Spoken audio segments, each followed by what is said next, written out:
보실 성경 말씀은 요한복음 19장 17절로 42절을 보시겠습니다. 그들이 예수를 맡음에 예수께서 자기의 십자가를 지시고 해골 히브리 말로 골고다이라 하는 곳에 나가시니 20절 예수께서 못 박히신 곳이 성에서 가까운 고로 많은 유대인이 이 표를 읽는데 히브리어와 헬라와 로마 말로 기록되었더라. 30절 예수께서 신 포도주를 받으신 후에 이르시되 다 이루었다 하시고 머리를 숙이니 영원히 떠나가시니라. 이날은 준비일이라 유대인들은 그 안식일이 큰 날이므로 그 안식일에 시체들을 십자가에 두지 아니하려 하여 빌라도에게 그들의 다리를 꺾어 시체를 치워달라 하니 34절 그중 한 군인이 창으로 옆구리를 찌르니 곧 피와 물이 나오더라. 42절 이날은 유대인의 준비일이요 또 무덤이 가까운 거로 예수를 거기 두니라. 아멘. 예수님께서 십자가에 돌아가시게 되었습니다. 예수님의 십자가 처형의 현장은 처음부터 불법적으로 예수님을 고소했고 또 판결이 났기 때문에 죽으심의 현장마저도 여러 가지 모양새가 옳지를 않습니다. 그래서 예수님이 죽으신 현장이라는 주제로 말씀을 나누고자 합니다. 우리 예수님께서는 인간에 의해서 유대인에 의해서 그렇게 죽으신 것 같지만은 우리가 사회적인 입장에서 윤리적인 입장에서 고려할 때 예수님이 사람에 의해서 죽을 만한 일도 없었고 또 정당성이 없는 심판을 받으시고 그래서 주님은 돌아가셨는데 성경상 예수님이 죽으시면 하나님 아버지께서 우리 죄인을 구원하시기 위한 기획에 있었습니다.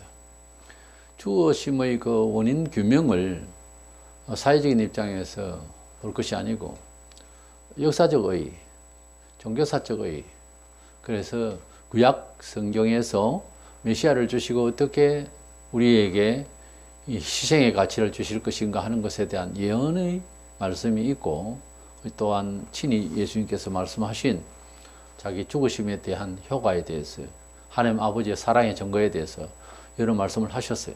그래서 예수님이 죽으심은 사실상은 결론적으로 하나님이 우리를 사랑하신 기획의 내용이었습니다. 어쩔 수 없이 예수님은 우리를 위하여서 어떤 식으로든지 희생되셔야만 하는 그런 인물로 이 세상에 오신 것입니다. 먼저 이 죽음의 현장이 오기까지는 빌라도의 큰 실수가 있었습니다. 빌라도는 예수님의 이 죽으심에 대해서 결정적인 심판의 권한이 있었고 그는 결국 양심을 속이고 무책임하게 결론을 내렸습니다.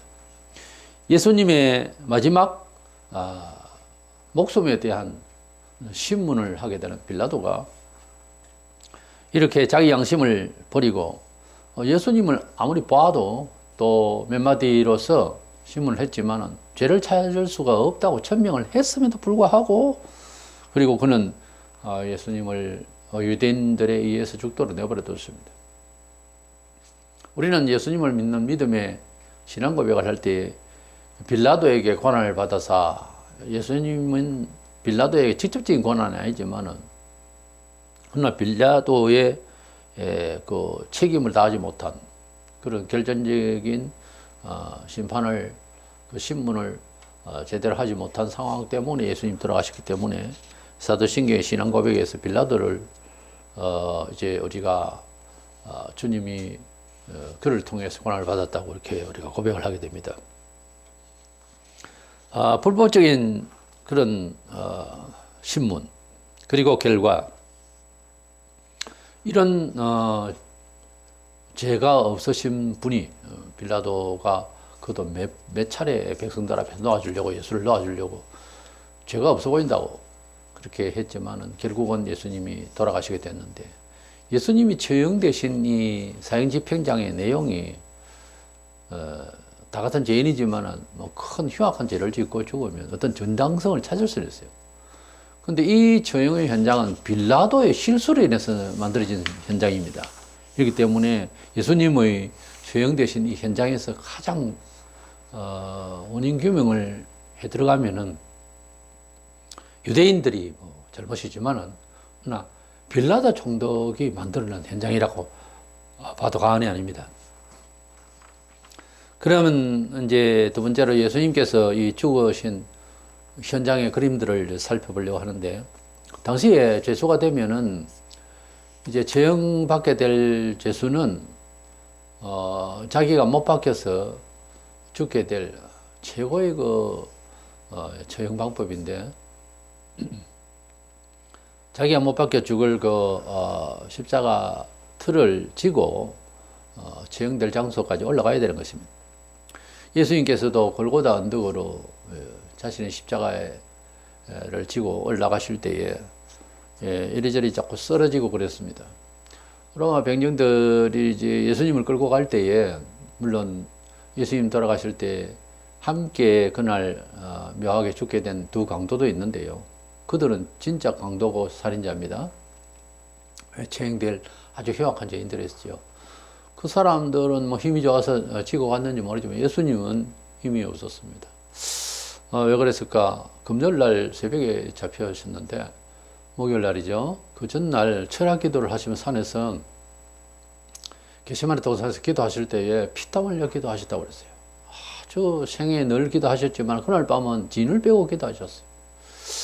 땀방울이 핏방울처럼 흘렸다고 그랬어요. 그런 피곤 속에서 예수님이 십자가를 지고 가실 때는 마음도 뭐 제자들 다 떠나고 허전하게 그지없지만은, 첫째는 그 마음이 더 중요하지 않습니까? 마음이 힘을 잃으면은 맥이 다 풀립니다, 사람이. 근데 그건 고사하고, 그건 뭐 3년 동안 제자들에게 마음을 뭐 그렇게 맡기지도 않았고, 주님께서는 사람을 의존하시는 분이 아니라서 그거는 뭐 그들이 이기실 수 있지만 육신을 가지고 계신 분이기 때문에 지난밤에 밤새도록 이렇게 기도하시고 진이 다 빠졌었어요. 그렇게 추정이 됩니다. 이때 이제 쓰러지고 자빠지고 이럴 때에 구경꾼들이 이제 많이 왔죠. 유월절기니까 각지에 사는 사람들이 왔는데, 그때 마태복음 27장 32절에 보면 나가다가 시몬이란 구레네 사람을 만나며 그에게 예수의 십자가를 억지로 지워가게 하였더라.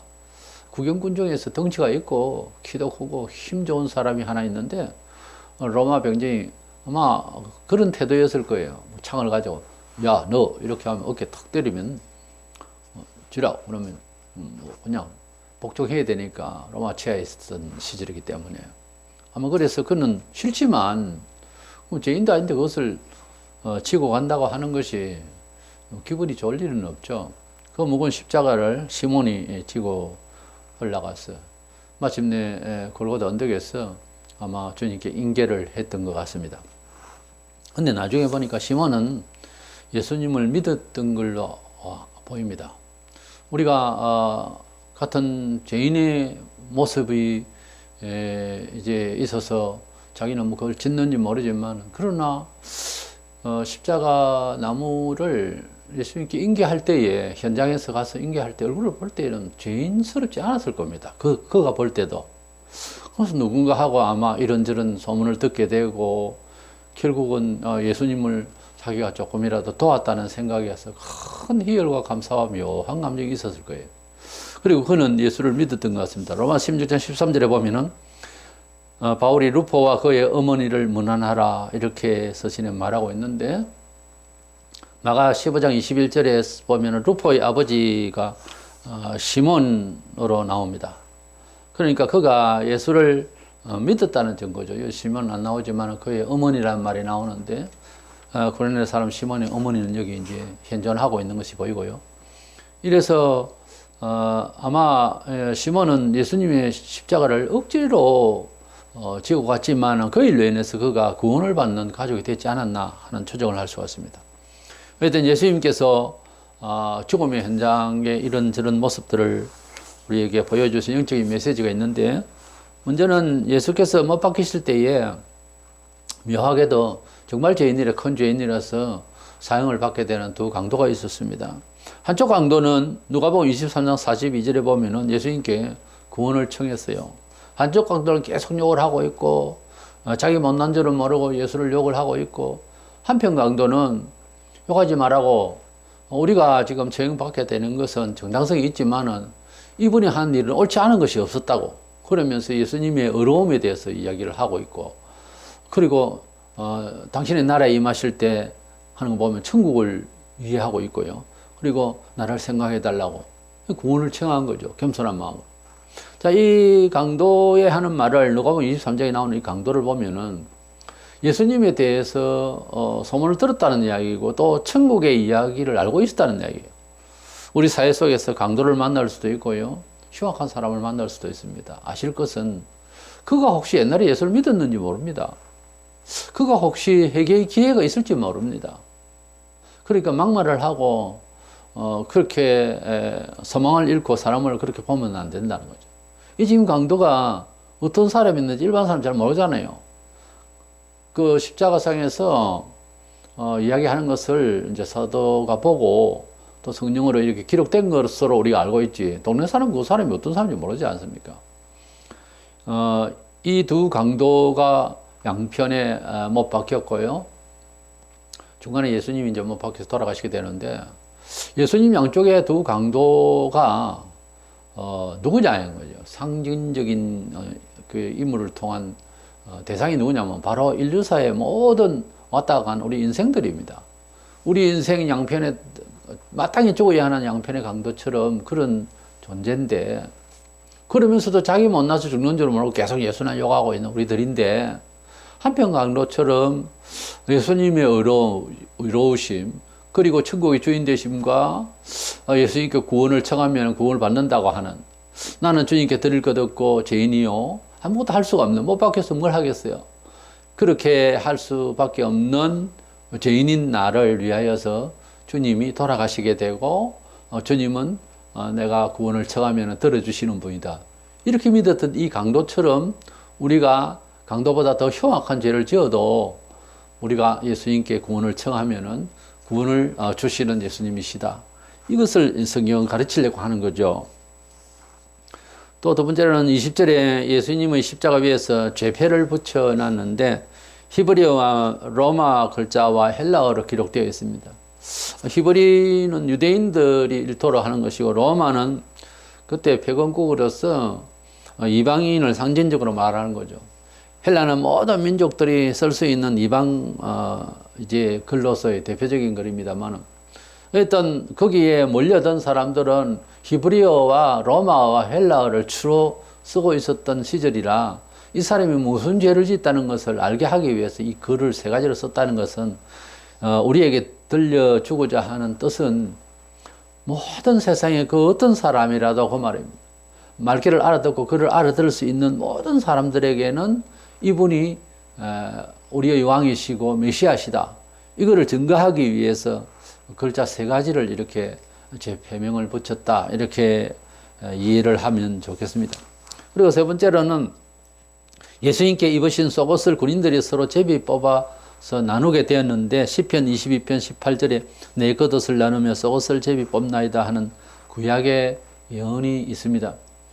예수님은 옷까지도 다 이제 군인들에게 뺏기고 온몸에 피칠을 해서 돌아가시게 되셨는데, 우리 주님께서는 우리를 위하여서 우리의 몸을 가리고 우리에게 주시고자 하는 모든 것들이 있어서 당신께서는 속옷까지 다 빼앗기시고 이렇게 우리의 죄를 덮어주시며 우리를 부욕해 하시기 위해서 희생되신 분입니다.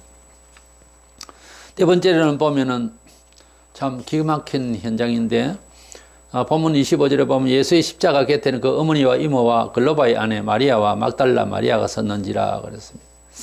여기 보면은 그 이모는 살로메와 동일 인물로 봅니다만은, 어쨌든 예수님이 십자가에서 돌아가실 때 그 현장에는 나중에 보면 사도 요한이 있긴 하지만 여자들만 있고 예수의 어머니하고 그렇게 큰 소리 치고 평상시 원님에게 납을 분다고 3년 동안 잘 돌아다녔던 사도들이 다 어디 갔냐 이거죠.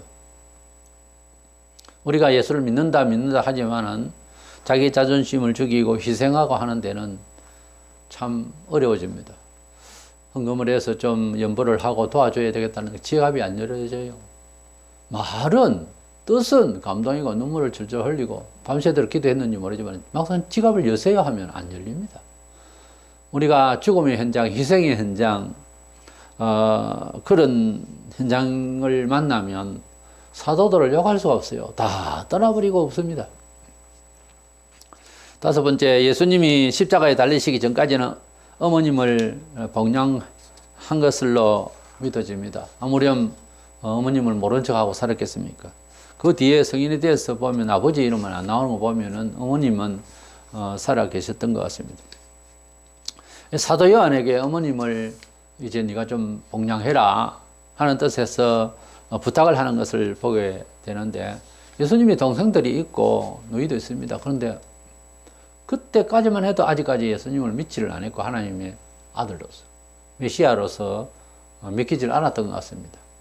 그래서 어머님을 봉양하는 것을 믿음이 신실한 요한에게 부탁을 했던 것으로 보입니다. 물론 나중에는 주님의 동생들이 예수를 믿은 것으로 보입니다. 사도행전 1장에 보면은 14절에 다 나옵니다. 나중에는 형제들이 믿게 됐는데, 우리가 주님을 바라볼 때에 메시아 역할을 한다고 부모는 내팽개치고 산 것 같아도 안 그렇습니다. 떠나시게 되니까 막상 늘 뭐 어머님만 복양하고 살으신 건 아니죠. 공적인 일이 있기 때문에. 그러나 아쉽지 않게 늘 이제 어머님을 살피고 그랬던 걸로 보입니다. 효자이시죠. 돌아가실 때 이렇게 요한이 적절하다 싶어서, 또 요한밖에 없어요. 거기 가까이.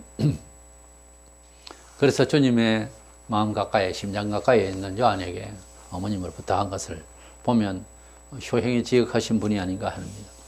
여섯 번째, 주님은 운명 직전에 신포도주를 적신 해면을 이제 받으시고 그걸 드시게 되셨는데, 해면이라고 하는 것은 해용이라고도 번역이 되고 있는데, 바다에 나와서 이제 살고 있는 동물과에 속하기도 한데, 이 스펀지 같은 겁니다. 물컹물컹하게. 이것이 이제 뭘 잘 빨아들이고 또 이제 그렇게 하는 건데, 그런 해면을 긴 갈대 같은 나무에다 끼워가지고, 당시에 십자가 처형되면 피를 흘리니까 목이 마르잖아요. 그래서 마지막 고통을 좀 덜어주느라고 동네 아주머니들이 아마 그렇게 봉사를 하는 마지막 동정을 표하는 그런 아마 행동이 있었던 것 같습니다. 그래서 그것을 주님도 받으셨어요. 그러시고 이제 영원히 떠나가셨다고 했는데, 영원히 떠나가신다는 이 떠난다는 말은 혼자 스스로 이렇게 떠나간다 이런 뜻이 아니고, 영혼을 넘겨주셨다 이런 뜻도 있습니다. 떠나가셨다는 말 자체가 영혼을 아버지께 돌린다 하는 그런 의미가 있어요. 일단 예수님께서 돌아가시는 현장에 제일 섭섭한 것은 사도들이 다 도망가고 없다는 것. 제일 혜택을 많이 받았던 사도들인데, 그리고 예수님의 처형의 현장에서 특이하게 이 두 강도를 통해 우리에게 주시는 인간의 실존에 대해서 큰 메시지가 있다고 하는 것, 이런 말씀을 우리가 찾아볼 수 있습니다. 예수님께서 십자가에서 돌아가시기까지 7번의 말씀이 있었는데, 보통 십자가상의 치른이라, 가상치른이라 이런 말로서 내용을 살피고 그러는데, 누가복음 23장 34절에 먼저 하실 것은 아버지 저들을 사하여 주옵소서, 자기들이 한 것을 알지 못함이니이다, 그렇게 기도하시는 장면. 누가복음 23장 43절에는 예수께서 이르시되 내가 진실로 네게는 오늘 네가 나와 함께 나원에 있으리라. 한쪽 강도 구원 청하는 강도에게 선포하시는 말씀. 야모 19장 26절 7절에 보면 여자여 보소서 아들이니이다 하시고, 보라 네 어머니라 요한에게 어머니를 부탁하는 말씀을 하셨고, 네 번째로는 마태복음 27장 46절에 엘리 엘리 라마 사박다니 하시니 이는 곧 나의 하나님 나의 하나님 어찌하여 나를 버리셨나이까 하면서 아버지로부터 완전 버림을 당하는, 희생을 당하는 그런 절규가 보이고, 그 다음에 요한복음 19장 28절에 내가 목마르다 하시고, 그리고 요한복음 19장 30절에 다 이루었다 하셨어요. 그것은 메시아 역할을 다 하셨고 구원의 완성을 위해서 책임을 다했다 그런 뜻이에요. 그리고 마지막 7번째 누가복음 23장 46절에 아버지 내 영혼을 아버지 손에 부탁하나이다 하고 운명하셨습니다. 우리 예수님께서 십자가에서 7번의 기도와 이 절기의 이런 말씀들을 보면 우리에게 와닿는 부분이 많습니다. 우리 주님께서 이 십자가상에서 돌아가실 때 부르짖으시고 기도하시고 절규하신 내용 중에 보면 일상 3년 동안 공적 생활을 하실 때와는 달리 너무도 연약해져 있고 너무도 억울하게 보이고 우리가 볼 때에 그렇게 아버지 하나님께 자신을 다 내놓고 모든 것을 맡기고 있는 모습을 보면서 우리가 죽음을 맞이할 때에도 이와 같이 아버지의 뜻을 쫓아서 최선을 다해서 살다가 우리 영혼을 아버지께 부탁을 하는 그런 기도로 마무리되는 우리가 되기를 원합니다. 주님께서 목요일날 밤에 저라 기도하시고 피땀 흘려 기도하시고 금요일날 새벽에 잡히셔서 신문을 신문같이 받으시고 그리고 신문같지 않게 받으시고 아침 9시에 못이 바뀌었습니다. 그리고 피를 흘리시기 시작하여서 정오가 되었을 때에 흑암이 캄캄해지고 온 세상이 캄캄해지고 칠흑같이 어두워졌다가 그리고 오후 3시에 운명을 하셨습니다. 그래서 예수님께서 6시간 동안 십자가에서 달리셨는데 전해지는 말로 의하면은 아주 독한 사람, 아주 악하고 독한 사람은 아마 13시간 혹은 열흘씩 하는 그런 사람도 있다고 그래요. 하여튼 금요일은 이제 중요한 게 저녁 6시부터 토요일 날 저녁 6시까지 안식일입니다. 유대인들에게는 안식일 개념이 아주 철저하게 지내야 하는 이런 율법이 있어서 예수님께서 운명을 오후 3시에 하셨는데 운명하시고 한 3시간 남았어요. 안식일이 시작되는. 그러니까 안식일이 시작되는 날에 아무리 죄수를 십자가에 못 박았지만 시체를 달아놓고 있을 그런 분위기는 아니었었습니다. 이래서 시체를 치워야 되는데 그때 아리마대 사람 요셉이 와서 그는 드러내고 예수를 믿은 것 같지는 않아요. 그러나 존경받는 공회원으로서 종교 큰 사회 지도자로서 그는 주님을 믿던 자였습니다. 마가복음 15장 43절에 존경받는 공회원이었습니다.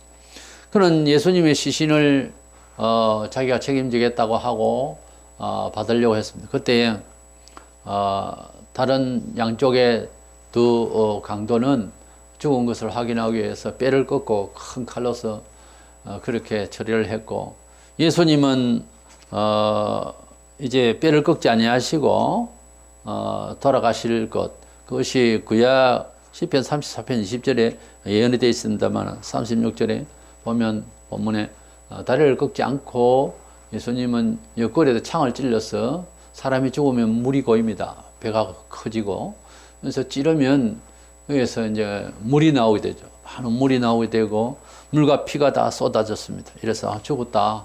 이렇게 다리는 꺾지를 또 안 했어요. 묘하게. 구약에 다리를 안 꺾인다고 그랬거든요. 이래서 예수님이 죽으신 게 확인되어서 아리마대 사람 요셉에게 주게 되고 요셉은 자기가 연세가 좀 들었던 분 같아요. 공회원 정도 되는 것도 또 나이가 많을 거고 그래서 이분이 죽음을 앞두고 자기가 늘 깨끗하고 좋은 무덤이 있었던 것 같습니다. 거기에다가 예수님을 누이게 됐는데 어느 날 밤중에 찾아왔던 니고데모라는 사람이 있죠. 이분도 이제 시신을 위해서 머리약과 침향 같은 것을 가져와서 함께 봉사한 것을 보게 됩니다. 이런 일을 사실은 사도가 해야 됐잖아요. 어떻게 보면. 근데 그 비령을 다 도망가고 이게 3년 동안 가르치고 이게 3년 동안 정을 베푼 결과냐고요. 이런 일이 교회사적으로 얼마든지 우리가 만날 수 있어요.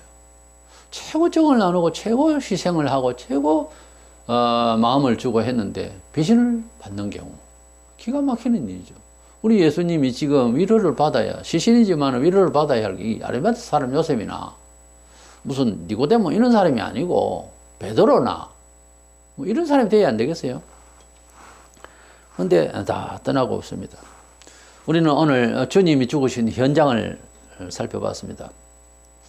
사도 요한과 그 여성들만 보이고 예수님은 특별히 그 베드로와 정말 여러 가룟 유다야 이미 베드로를 하고 자살하게 되는 사람이지만 그렇게 더 많은 이제 사도들 그 남자들 다 어디 가고 옆에서 곁들여 조금 봉사하고 하던 그런 사람들 이런 사람들만 남아서 있었습니다. 우리는 우리의 삶의 매 순간마다 또 어떤 특별한 현장에서는 주님이 계셔야 돼요. 그리고 주님이 계시다 하는 현장과 일에는 또 내가 거기에 참여해야 됩니다. 근데 주님이 이 일에 이 곳에 계시다 하는데 나는 다른 데 있고 주님이 함께 있고자 하시는 그 순간은 내 다른 데 있고 고달파서 거기 같이 못 있겠고 이래저래 해서 이렇게 해서는 안 된다는 거죠. 지금 딱 옆에 있어야 될 좋은 모양새는 사도들이 여기 있어야 되는 거예요. 근데 엉뚱하게 돌아가시게 되고 하는 이런 비참한 가운데서 사도들은 어디 간지 본 적이 없고 이게 예수님이 베푼 사랑의 결말이냐고요. 예수님이 죽으신 현장은 여러 가지를 살펴부터 우리를 정말 마음 아프게 하고 아무리 죽음의 현장이고 시신이 되고 이렇게 되었지만은 여기에서 위로가 될 사람이 있어야 되는데 위로가 될 사람이 없는 거예요. 달랑 사도 요한 하나가 있습니다. 우리는 예수님이 죽으신 현장 같은 그런 환경적인 요소 되지 않도록 주님이 계신 곳에는 살아계실 때도 함께하고 죽으셨을 때도 함께하고 이렇게 해야 되는데 우리가 좋을 때도 함께하고 우리가 핍박을 받고 위험이 다가온다 해도 그곳에도 또 주의 이름으로 같이 하고 이렇게 돼야지 이 주님의 죽으신 현장을 보면서 우리가 얼마나 사도를 처음 위험하고 불안한 데는 도망가고 재미있고 좋은 일에는 같이 하고 이러려고 하느냐 이거예요. 교회 생활하면서 그렇게 하고 있지 않느냐 이거죠. 예수님이 죽으신 현장 큰 아쉬움을 우리가 남겼다는 것을 보게 됩니다. 일상에 우리 주님이 계신 곳에 고난이 오는 자리라도 또 함께 할 수 있는 우리가 되어서 니고데모와 아리마다의 여섯 사람처럼 적어도 그 정도는 우리가 봉사할 수 있는 사람이 되어서 우리 주님이 보실 때에 외롭지 않도록 은혜가 될 수 있도록 그렇게 할 수 있는 저와 여러분 되시기를 축원합니다.